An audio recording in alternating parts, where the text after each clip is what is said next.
Hello, Permies of the world.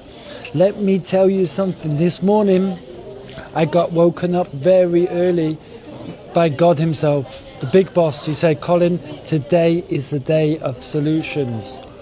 He said, you're a permaculturist, you got to go out, and today you're not going to come home without a solution. A solution for what you're saying? Well, I've got no money. I'm running out of money because I'm going through a divorce and I'm fighting for my farm. And I've been in Switzerland on my farm, Paradische Dresden, for 3.5 years, since May 22. And since May 22, I should be earning government money. But because they've never taken me seriously, because they don't believe in permaculture, and because I'm a foreigner, they've never been, and for lots of other reasons, most of it is all about money.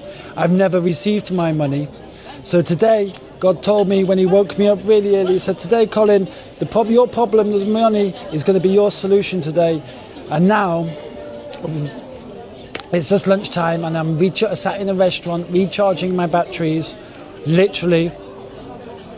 And yeah, at 11:30 I was in front of Parliament, the Parliament House, local Parliament, and at 1:30 Swiss time, Central European time, I'm going back to the Parliament and we're going to go live again. So follow my stories on Paradische Dresden.